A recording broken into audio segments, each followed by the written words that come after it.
Hi, I'm Misty Ellis. Privileged today to be with my partner in crime, Stephanie Johnson. She's our pharmacist who keeps the glue together for us providers downtown in the cardiac intensive care unit. So it is a delight for us to be with you today to share our talk on pediatric heart failure and the use of SGLT2 inhibitors. So objectives today for our talk are to review the etiology and evidence-based managed plan for heart failure in children and adults, discuss the role of SGLT2 inhibitors for the treatment of heart failure, and then review some of the literature regarding the efficacy of the class of medications. Currently, heart failure is conceptualized as a clinical and pathophysiological syndrome that begins with an event, pretty significant event often, that causes disruption of the normal myocardial function. Although the clinical signs and symptoms of heart failure in children are similar to those that we see in the adult population, the underlying cardiac diseases that lead to heart failure really differ significantly. We're going to get into those throughout this talk. Heart failure is usually caused by cardiovascular and non-cardiovascular abnormalities, which can be structural or functional, may involve the pulmonary and/or systemic venous congestion. It's accompanied by circulatory, neurohormonal, and molecular derangements. Ultimately, what results for these patients is they have reduced cardiac output, an imbalance between oxygen delivery and demand. It can manifest as acute decompensated heart failure. We are very much familiar with this population in the cardiac intensive care unit. These patients are critical and dynamic and challenging to care for. It can also manifest as acute heart failure, chronic heart failure, or refractory heart failure. Some of the patients that have underlying heart failure and then develop an incurrent illness, those patients can come in just as sick as an acutely decompensated, newly diagnosed heart failure patient. It's important to spend just a little bit of time to talk about the pathophysiology of heart failure and really focusing on systolic heart failure versus diastolic heart failure. This presentation is different and the overall underlying principles are different.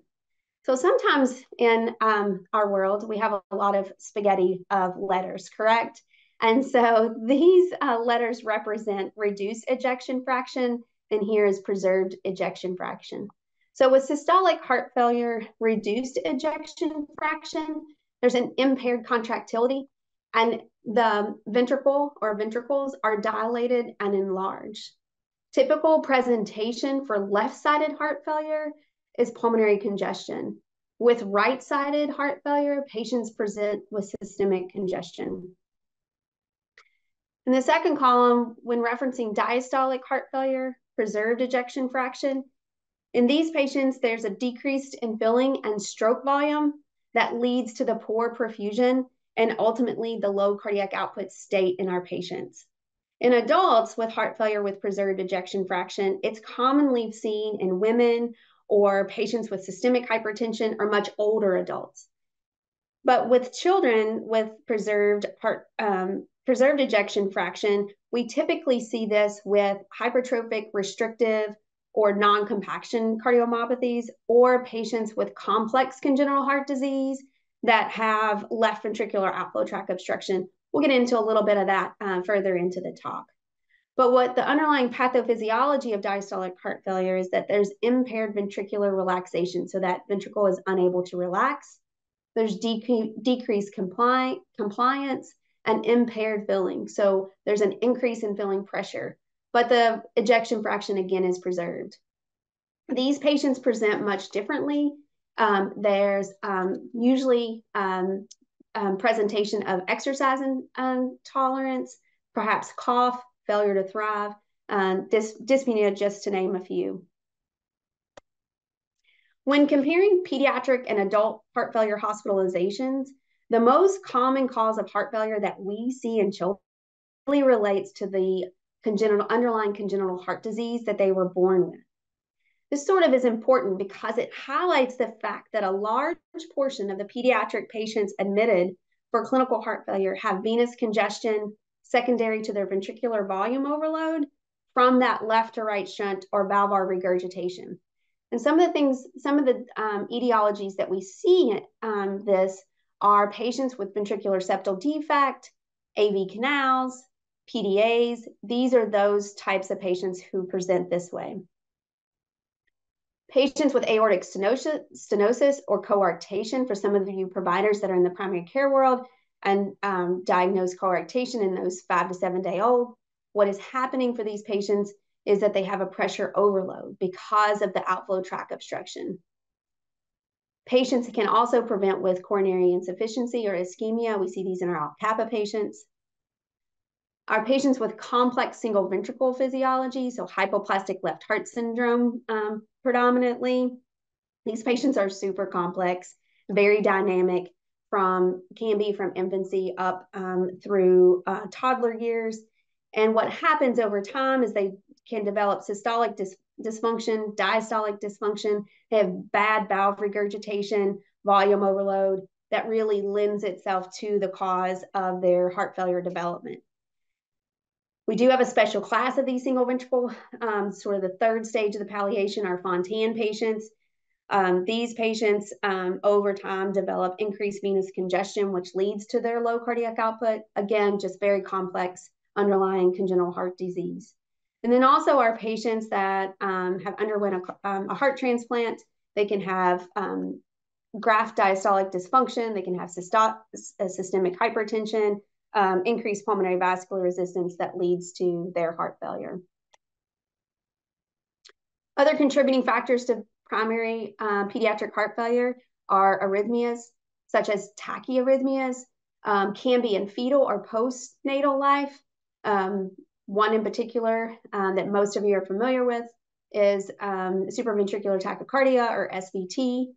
During SVT, there's inadequate filling and emptying time, which can cause coronary stretch and increased myocardial oxygen consumption. Also, heart block is another arrhythmia. Because of that loss of atrial kick, there's compromise in the atrial filling, or there's with inadequate rate, there's ultimately inadequate oxygen delivery for these patients. It's important, I know this slide is a little bit busy and it has a lot of words on it, but it's really important to highlight the types of cardiomyopathy we see in pediatric patients. The two most common are dilated and hypertrophic cardiomyopathy. Dilated cardiomyopathy typically affects the left ventricle, but may be bilateral, and it's characterized by left ventricular dilation and impaired systolic function. Often the etiology for this can be familial and immune, toxic, or ischemic in nature. Hypertrophic cardiomyopathy is when that ventricular wall thickening occurs. It can be left and or right ventricular hypertrophy. Sometimes we see these in autosomal dominant inheritance patients. Restrictive cardiomyopathy, there's dilation of the atria, which causes increased ventricular stiffness and impaired compliance, although there is normal ventricular wall thickness and systolic function. This can be idiopathic or familial as well. Left ventricular non-compaction, this is when the LV myocardium has two distinct layers, compacted and non-compacted, and there's a creation of these prominent trabeculae that mostly lie within the LV apex. There's abnormal relaxation and restricted filling. Unfortunately, this is sort of an unknown area of cause for this type of cardiomyopathy, but has been linked to autosomal dominance. And then lastly, there's arrhythmogenic right ventricular cardiomyopathy. This is when the fibrofatty infiltration occurs in the right ventricle with really no or minimal LV involvement, which is good for these patients. But unfortunately, this type of cardiomyopathy really predisposes these patients to lethal ventricular arrhythmias. There are also secondary causes to pediatric heart failure, toxicity being one of them. So it may be a cocaine ingestion. What happens is there's myocardial cell injury, which blocks sodium and potassium channels in the myocardium, thus increasing sympathetic activity. Another secondary cause, which we actually see quite often in the pediatric population, are infectious causes. So endocarditis, myocarditis, Kawasaki, sepsis. There's a huge inflammatory response in these types of patients, can have injury to heart valves or tissue, coronary insufficiency, like we see in our Kawasaki's patients, And then those sepsis patients who have that vasodilatory response to that huge toxin release in the bloodstream is the initial cause of that, lending to the heart failure. So metabolic is also another secondary cause. For example, lack of thyroid hormone to regulate vascular, cardiac, and metabolic process. We see these in our hypothyroid patients. Dystrophies, so Duchenne's muscular dystrophy due to the myocardial necrosis that occurs. And then lastly, there are those patients that live in a high output state. So basically they have this chronic volume overload. Those are patients with anemia or arterial venous malformations or thyrotoxicosis are a few. So just to lend a little more into the understanding of the pathophysiology of heart failure, and the reason that we see decreased cardiac output, we have these compensatory mechanisms that occur. So neurohormonal activation in pediatric heart failure really hasn't been well described or characterized, and it somewhat differs from that of adults.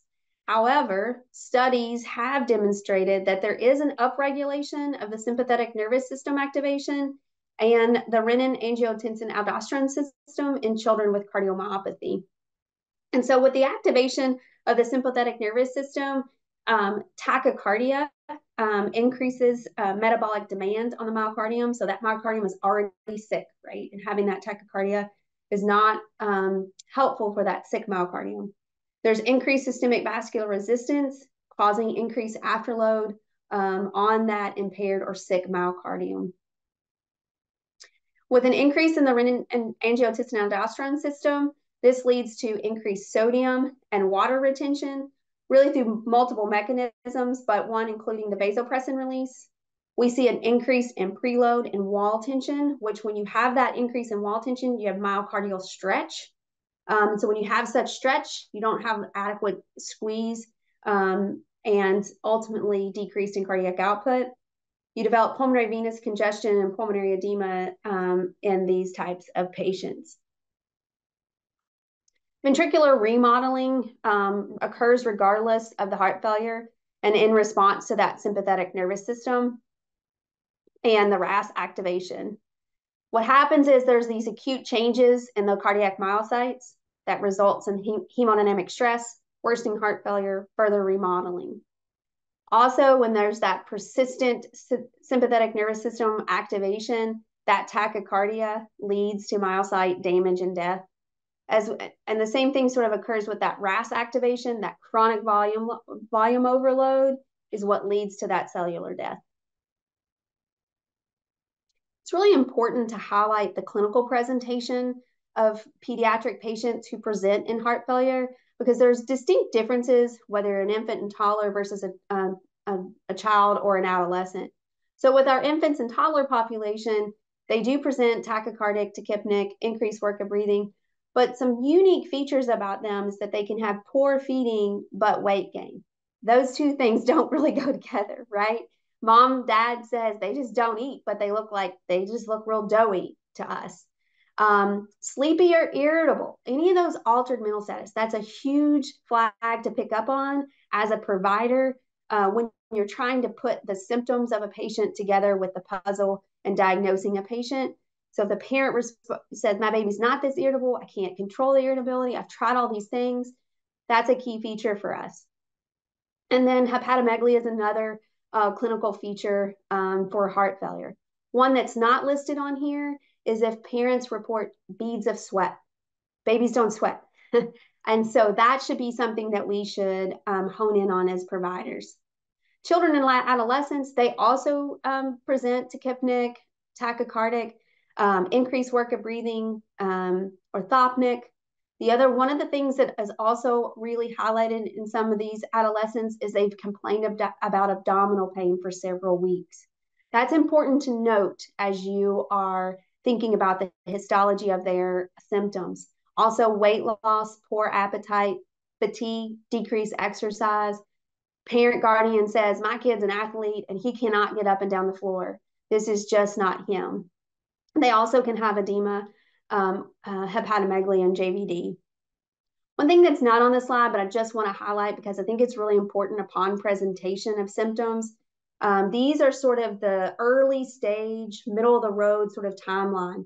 The patients that you should be extremely worried about are those who present in late cardiogenic shock.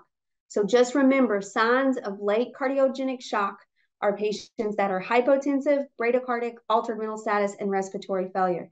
These are the patients we have to act very quickly and have in a cardiac intensive care unit for further management and treatment. I could spend an entire hour talking to you about the ultimate management of patients, pediatric patients in heart failure. But for the sake of this talk, we're going to talk more about medication therapies.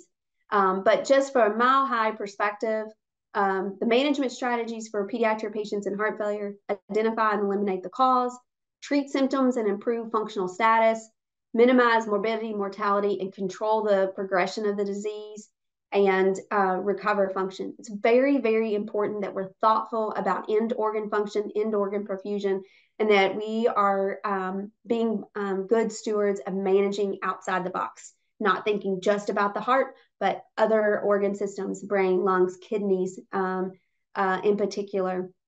And so making sure that we are providing enough support to preserve end organ perfusion.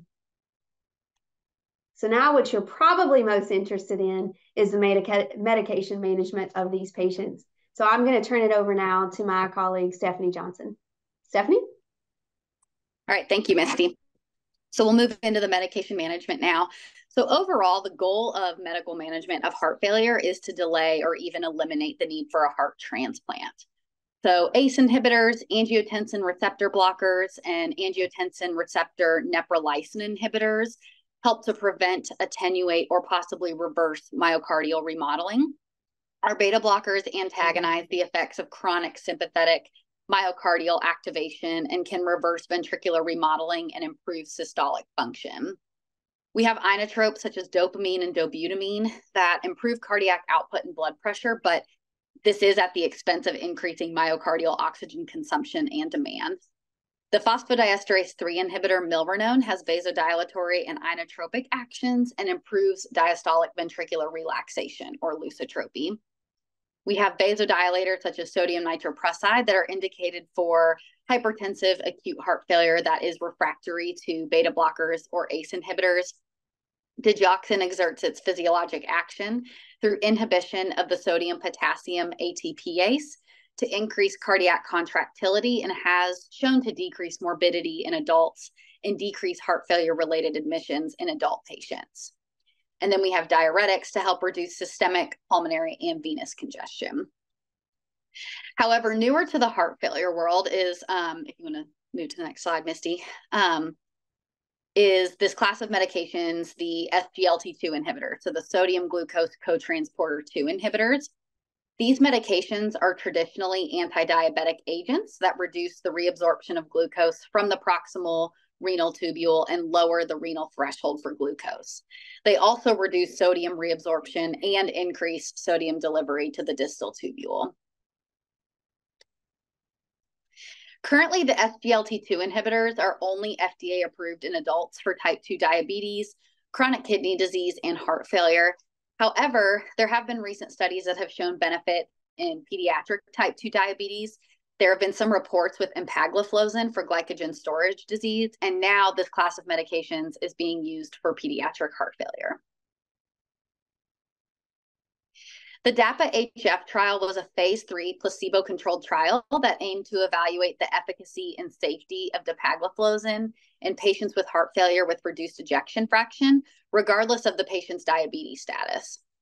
Over 4,700 patients with heart failure with an ejection fraction of less than 40% were randomized to receive dapagliflozin 10 milligrams once daily or placebo.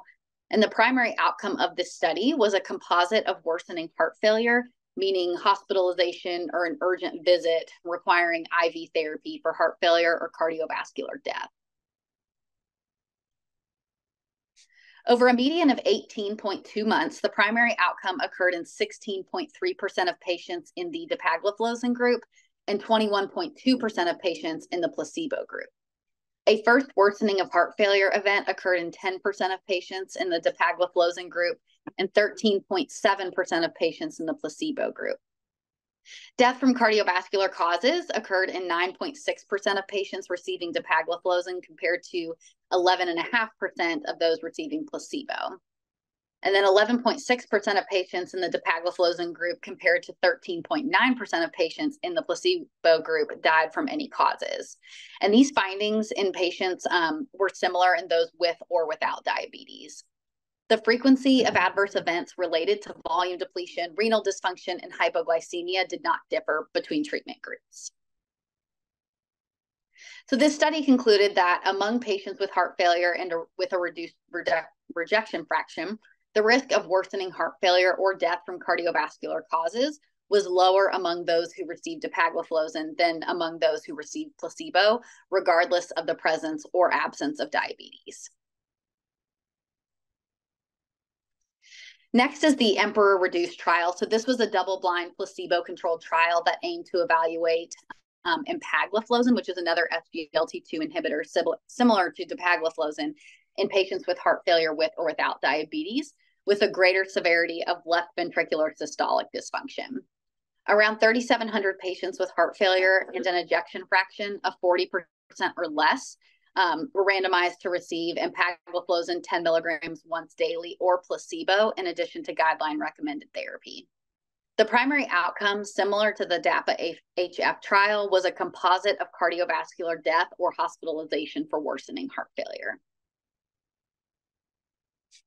After a median of 16 months, the primary outcome occurred in 19.4% of patients in the empagliflozin group and 24.7% of patients in the placebo group. This effect on the primary outcome was also independent of diabetes status, as seen in the previous trial that I presented. The total number of hospitalizations for heart failure was lower in the empagliflozin group than the placebo group, and the annual rate of decline in the estimated glomerular filtration rate was slower in the empagliflozin group than in the placebo group, and empagliflozin treated patients had a lower risk of serious renal outcomes. Uncomplicated genitourinary tract infection was also more frequently reported with empagliflozin, and this was not surprising, as this is a common side effect with this class of medications. So this study concluded that among patients receiving recommended therapy for heart failure, those in the empagliflozin group had a lower risk of cardiovascular death or hospitalization for heart failure than in those in the placebo group, regardless of the presence or absence of diabetes. So with the results from these two trials, the 2022 American Heart Association, American College of Cardiology, and Heart Failure Society of America guidelines were updated to state that guideline-directed medical therapy for heart failure with reduced ejection fraction now includes SGLT2 inhibitors. For symptomatic heart failure with reduced ejection fraction, SGLT2 inhibitors are recommended to reduce hospitalization and mortality regardless of diabetes status. For heart failure with preserved ejection fraction or mildly reduced ejection fraction, SGLT2 inhibitors may be useful for lowering mortality and hospitalizations. Recently, there was a single center study published in Pediatric Cardiology looking at the use of SGLT2 inhibitors, specifically dapagliflozin in pediatric heart failure. Dapagliflozin has proven effective and well tolerated for pediatric type 2 diabetes previously in the literature. And this single center study included 38 pediatric patients, so we get a lot less enrollees in these trials than the adults, but 38 pediatric patients with a median age of 12.2 years with dilated cardiomyopathy and a reduced left ventricular ejection fraction of 40% or less on dapagliflozin, in addition to guideline-directed medical therapy, including sacubitril valsartan, a beta blocker, spironolactone, and loop diuretics. BNP was decreased significantly from 222 to 166. An estimated glomerular filtration rate trended to be lower at the latest follow-up. However, this was not a significant finding from baseline. No patients experienced symptomatic hypoglycemia or hypovolemia. 6 patients did experience a symptomatic UTI necessitating antibiotic treatment. And as I mentioned before, this is a well-documented side effect of this class of medications because they're excreting so much glucose in the urine. In a separate analysis of 16 patients with dilated cardiomyopathy, median left ventricular ejection fraction increased significantly from 32% to 37.2%. So authors concluded that dapagliflozin appears to be well tolerated in children with heart failure and appears to have some benefit as well. I have the typical dosing and monitoring listed here for your reference. The doses studied in the pediatric studies available range from 0.1 to 0.2 milligrams per kilogram daily, with a maximum of 10 milligrams. There are only, these medications are only available in 5 milligram and 10 milligram tablet sizes. It's not yet available in suspension form, and there is no data currently published regarding a compounded suspension. This class of medications has been associated with the risk of genitourinary fungal infections and urinary tract infections due to the glucosuria-induced bacterial growth. These events are generally mild in intensity and will respond with treatment. Acute kidney injury has also been reported with this class of medications, despite adult data showing benefit for chronic kidney disease. So SGLT2 inhibition causes increased excretion of glucose and sodium, thereby resulting in an osmotic diuresis. And this subsequent hyperosmolarity and volume contraction can increase your risk for acute kidney injury. These medications also may cause events consistent with hypovolemia, including symptomatic hypotension, syncope, and dehydration. But overall, a mild reduction in both systolic and diastolic blood pressure has also been documented for SGLT2 inhibitors.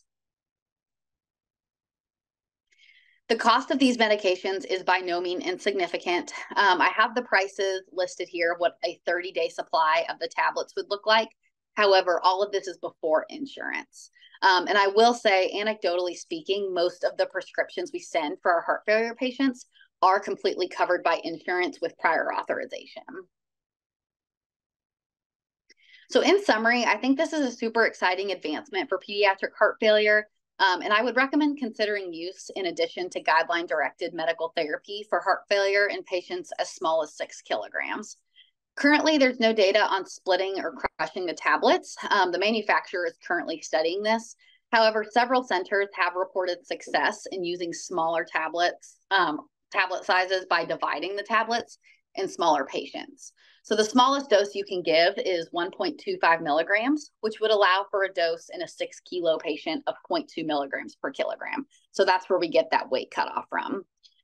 I would not recommend this agent for a patient with acute decompensated heart failure above emergent IV therapies, especially since there's no data to support crushing the medication and administering via gastric tube for patients who are NPO status.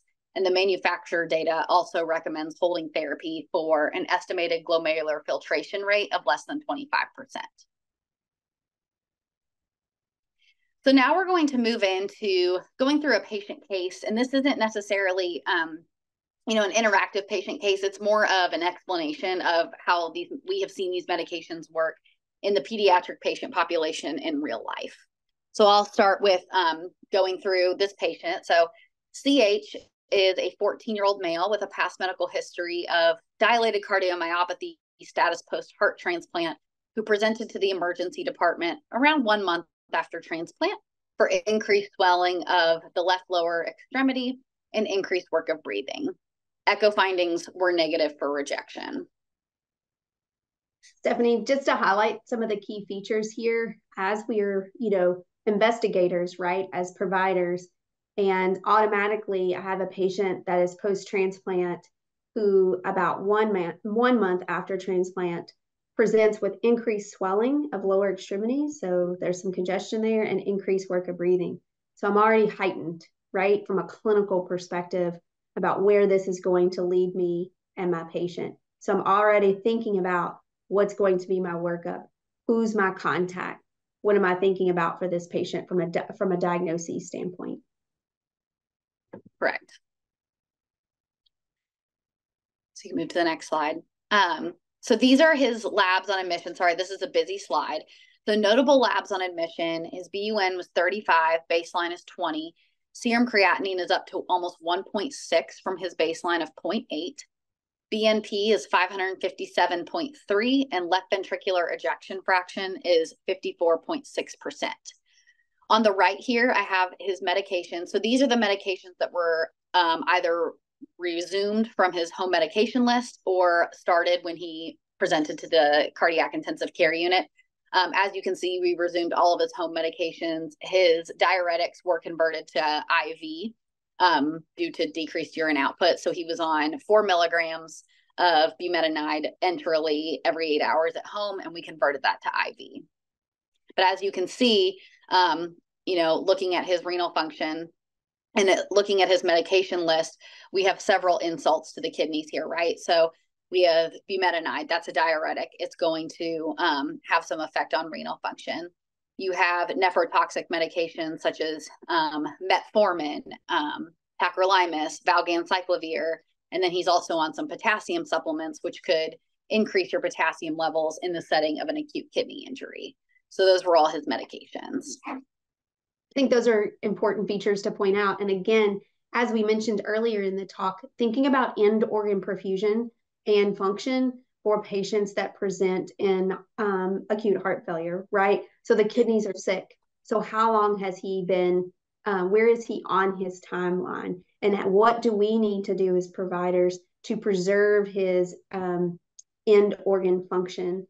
And then also taking more data points, whatever we get from our labs, our CBC, our other electrolytes, where as far as where he is on the timeline.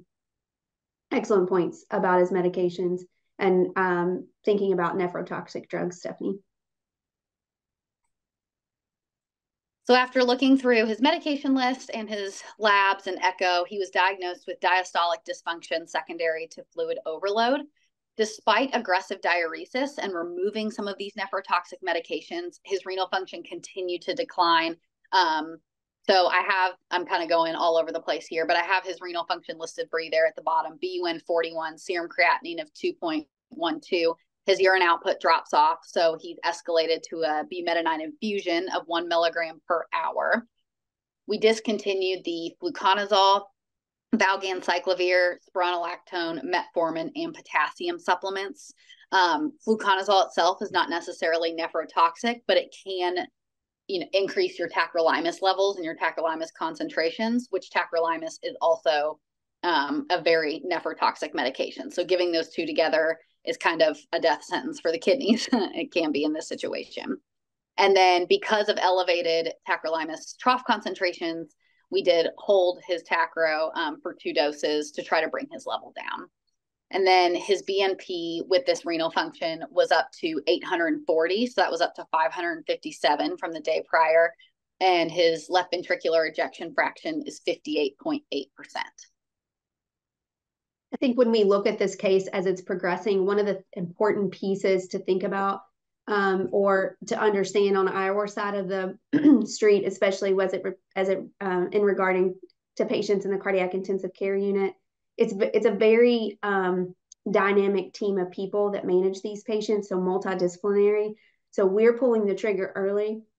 Not only are our heart failure team involved and our cardiac intensive team is involved, but our nephrology colleagues are also going to be involved in this patient, just to have multiple eyes and multiple specialties managing a complex patient like this. Okay, so then the decision is made to initiate this patient on dapagliflozin 10 milligrams once daily for diastolic dysfunction. This was the first time we had actually ever used this medication in this patient population, but we decided to give it a try because all of our interventions were not working. So 2 weeks after initiating dapagliflozin, his BUN came down to 26. Serum creatinine was down from 2.12 to 1.75, and his BNP came down from over 800 to 503.9, and left ventricular ejection fraction improved to 60.9%. So that's pretty incredible just 2 weeks after initiating this medication. And because of this improvement in renal function, his urine output picked up again. He was discharged home on just a single diuretic regimen of metolazone 5 milligrams twice a day, in addition to dapagliflozin. And I'll highlight the importance of this. Dapagliflozin itself is not a diuretic. However, because of some of the, osmotic diuresis you get with excreting sodium and glucose in the urine, you do get some diuretic sparing effect from dapagliflozin. So we were able to stop the bumetanide, which is a loop diuretic and can be highly nephrotoxic, let his kidneys recover, and send him home on a more mild diuretic such as metolazone. And so that is all the information we have for you guys today.